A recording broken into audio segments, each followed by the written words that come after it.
Hello, Iowa Democrats. It is great to be with you as part of this great tradition that upholds the very best of our democracy. And looking out across this lawn, I can see that here in Polk County, Iowa, and across Iowa, you understand what too many of our fellow Americans have forgotten. That democracy is not on automatic pilot. Its survival, its very survival depends on us, on all of us who care enough to show up and fight for it. That's what you're doing today.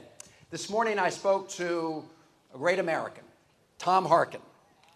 He, first of all, said to give you all a big, warm Iowa hello and thank you. He also told me that you know the risks of inviting a United States senator to speak before you. We haven't gotten rid of the filibuster yet, and it's a hot day, but there's still a lot to say, because these are very troubling and stormy times in America. After the horrific murder of Charlie Kirk, we are reminded again about how fragile our democracy can feel. The answer cannot be more violence. The answer cannot be vengeance. And sadly, the president is using this moment not to unite America against political violence, but to engage in finger pointing. Well, we will not be silenced. We will speak out for what we believe, vigorously, courageously, and peacefully. And it's in that spirit that we have to confront the threats we face to our democracy from a lawless president of the United States. A president with contempt for the Constitution. A president who talks about law and order, but pardons convicted felons who beat Capitol Police officers bloody on January 6th. A president who claims to stand for free speech, but locks up students for exercising it. A president who is playing politics with the National Guard while he ignores the scourge of gun violence in America. And a president who packed the Supreme Court to deny women reproductive freedom. A president who promised he would release the Epstein files, but is hiding them as we speak. And a president who campaigned as a champion for working people and then turned his back on them. And there's no better proof of this betrayal than what Donald Trump calls his big, beautiful bill. I'm sure you noticed, Iowa, that they're now trying to rebrand that bill. They're trying to do that because they know that the American people understand that it's only beautiful if you're a billionaire or a very wealthy person who's getting a windfall tax break. For everybody else, it stinks. It slashes health care, it slashes food and nutrition programs, and it explodes our national debt. And they left in place a ticking time bomb on other parts of American health care. At the end of this year, many of the Affordable Care Act tax credits will expire. When that happens, not only will 4 million of our fellow Americans lose health care and become uninsured, but nearly 20 million Americans will see a huge spike in their premiums. We cannot let that happen, my fellow Americans. And the list goes on and on and on. One of the whoppers was Donald Trump's promise to bring down the price of groceries and housing. On day one, you remember that? He's done the opposite. His sweeping tariffs amount to a national sales tax on the American people, on all of you. Higher costs on all of us. What was Trump's solution? He said Americans should buy fewer dolls for their kids. That's what he told his billionaire cabinet. You know what other costs will go up? Electricity costs. Because Donald Trump is waging a war against wind power, including beautiful Iowa wind power, And of course, Donald Trump's buddies in big oil, they're raking in the cash.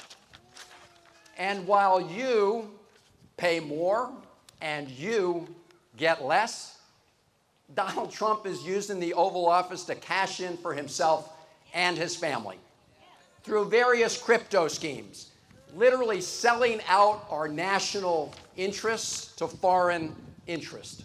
It is rank corruption. Make no mistake.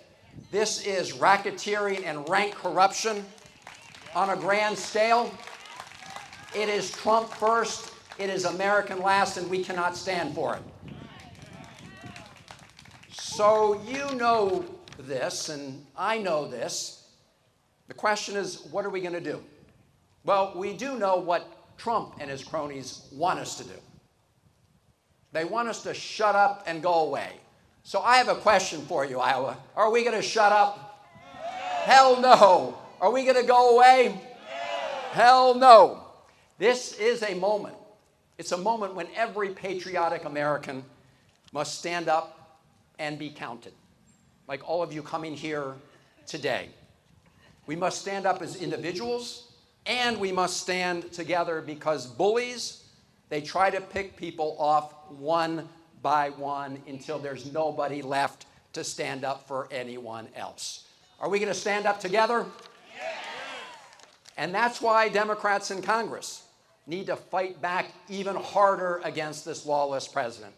I can tell you this, I will not give him a blank check to fund his lawbreaking. Now, Republicans in Congress, they have totally surrendered their constitutional duties. Completely. They've contracted out their judgment and contracted out their votes to Donald Trump. They become rubber stamps inflicting severe damage on America. And that is why we need Democrats to win control of the House and Senate in November 2026. And Iowa, you have a critical role to play in making that happen. I think you know of a certain senator who, when confronted with the fact that deep cuts to Medicaid could deliver a death sentence to some Iowans, said, "We're all going to die. We're all going to die." I think she made a wise decision not to face the voters again. And we need to make sure that she is replaced by a Democrat to the United States Senate. And Senator Mitch McConnell, I don't know if you caught this, but he told his caucus, this was reported, during the time they were considering their so-called big, beautiful bill, the big, ugly betrayal. He said to his colleagues, "I know you're all getting phone calls from people worried about cutting Medicaid, but don't worry, they'll get over it." So I have a question for you, Iowa. Are you going to get over it? No. Hell no. The future of our democracy and our economy depends on you, Iowa, not getting over it. It depends on electing those Democrats to the House and Senate, and we just heard today from a lot of great candidates. Let's give them all a round of applause.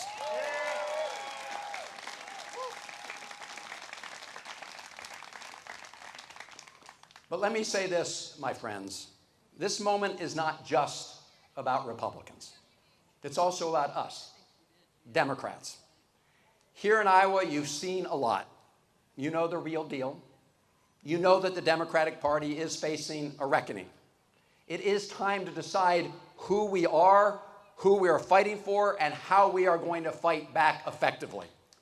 We are the keepers of a sacred inheritance. We are the party that fights for workers, for Social Security, for Medicare, for public education. The party of civil rights and John Lewis and good trouble. The party that believes in the dignity of every individual and that we, the people, can deliver for the common good. We're the party that was not afraid to rock the boat against organized, powerful, big money interests. The party of Franklin Delano Roosevelt, who, when he was facing the fury of Wall Street, declared, and I quote, "They are united in their hate for me, and I welcome their hatred." That is somebody who's standing up to powerful special interests. I believe we, the Democratic Party, we've drifted.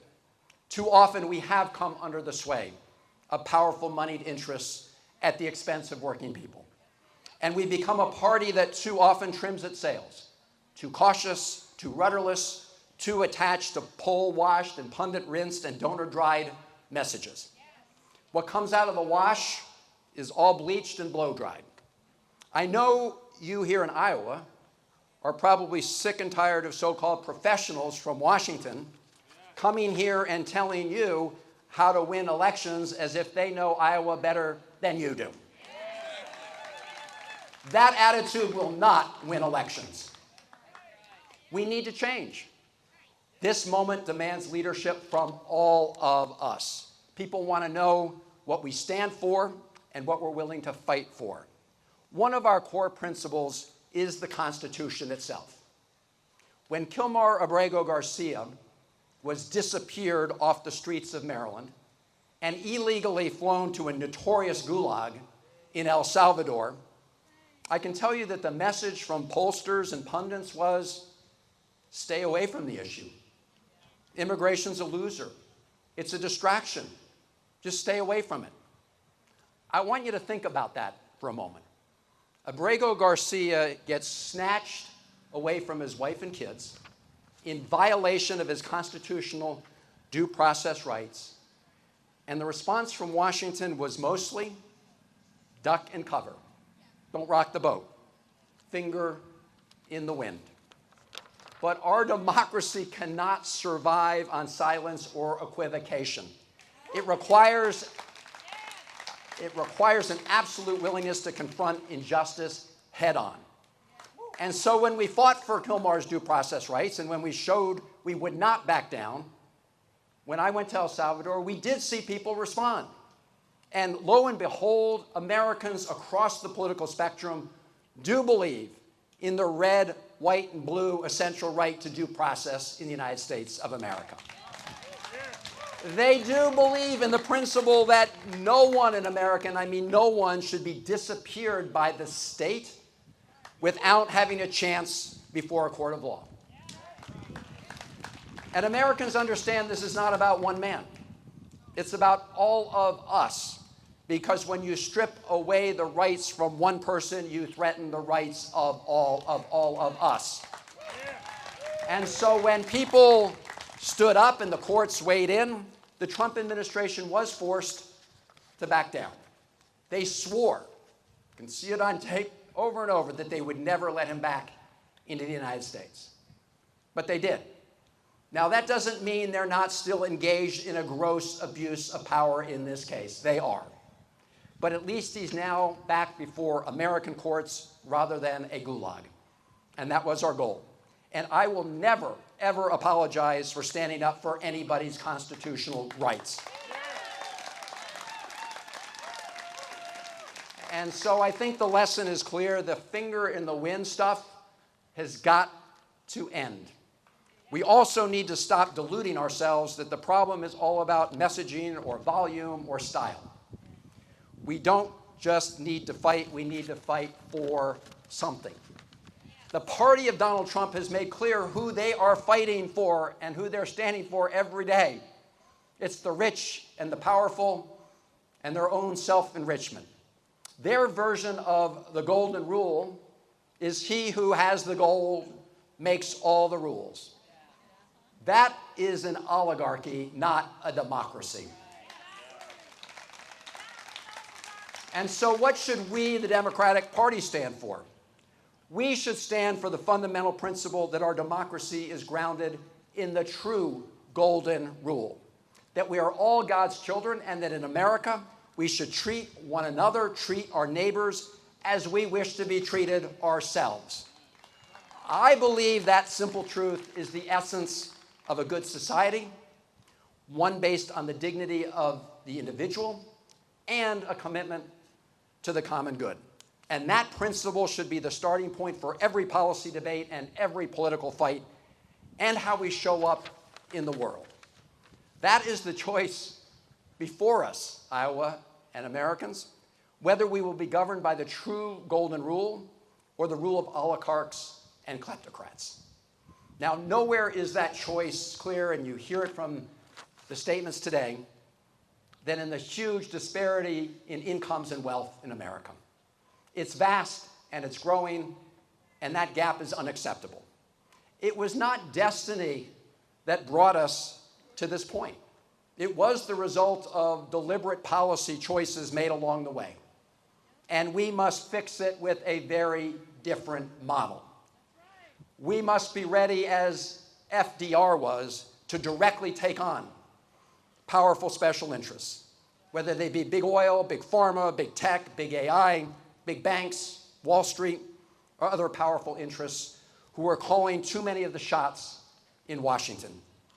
Because you know this, when they call the shots, they win and America loses. When they call the shots, we get the highest drug prices in the world, even though we, the people, pay for the research that leads to the discoveries. We get hedge funds gobbling up houses and hospitals. We get big tech polluting our kids and big oil polluting our air and our planet. These powerful special interests and billionaires are calling the shots in Donald Trump's Washington. But let's face it, friends, people don't trust the Democrats to take on those interests. And so that's why we need to show that we will fight for working people in America. We will fight for a country where paychecks are large enough and prices are low enough to ensure a decent standard of living for every single American. We will fight to end a rigged tax system that rewards those who make money off of money while penalizing those who make money through hard work. That we will fight for an economy where more power is returned to the unions and to the people who do the work. That we will fight for more employee ownership, so workers don't just get a paycheck, they get a stake in the businesses that they build. That we will fight to end Citizens United and fight to end secret money in our campaigns. All of you, every voter has a right to know who is spending billions of dollars to try to buy these elections and to buy your vote. We have a right to know. We have to show that we will fight to write the rules so that big tech doesn't rule the world and big AI doesn't strip millions of the dignity of work. And we need to fight to make polluters pay to clean up the damage that they cause, not all of you. They need to be held responsible. All of these industries, big tech, big oil, big AI, big pharma, they're all too powerful and too consequential to exist only for private gain. They shape how we live, they shape how we work, they shape how we govern ourselves, how we protect and defend our country. And their huge profits are enabled by the security and the legal structure that we provide them. They should have some duty to the common good, to the golden rule, and we must make sure that they do. We also need an immigration policy that is sane and fair. Yes, we must secure the border. I've long said that. Yes, we should remove the worst of the worst who have committed terrible crimes, but no to mass deportation, no to tearing families apart, no to concentration camps, no to surrendering the right of due process. And yes to improving our legal immigration system so that we can continue to represent the values symbolized by the Statue of Liberty. Friends, you know that the Trump administration wants to snuff out the flame held by Lady Liberty. And they want to end American global leadership based on the promotion of freedom, democracy, and human rights. We have earned respect around the world, not only based on the power of our military, but on the power of our example. That power is diminished today as Donald Trump takes a wrecking ball to international law and has thrown the Ukrainian people under the bus as he hugs Vladimir Putin. Our international standing has also been severely damaged by our complicity in the huge civilian death toll and destruction in Gaza. As I have said over and over again, Israel was justified in responding fiercely to Hamas's heinous terror attack on October 7th. Absolutely. But the Netanyahu government's response has gone far beyond targeting Hamas to imposing collective punishment on all the people of Gaza. Donald Trump has handed the extremist Netanyahu government a blank check of American taxpayer dollars, your money. But our complicity did not start with Trump. The Biden administration was feckless when it came to holding the Netanyahu government accountable to the standards of American and international law. Not only Republicans, but far too many Democrats in Congress have looked the other way. Too many voted to send the Netanyahu government more bombs for Gaza, even as Netanyahu had cut off all food for Gaza. This must end. We must end this war now and bring the hostages home. Fellow Americans and Iowans, we are at an inflection point. The country's not going to fix itself. The National Party is not going to fix itself by itself. It's up to all of us. It's up to all of you. We need to start now shaping the future. That means winning the key races of 2025 by supporting our terrific Democratic nominees for governor in Virginia and New Jersey. It means in 2025. And it means supporting our Democratic nominee in New York City's mayoral race, Zohran Mamdani. He is focused on ensuring that people can afford to live in the place that they work. That should be our goal in New York City, Des Moines, and every town and city and place across the United States of America.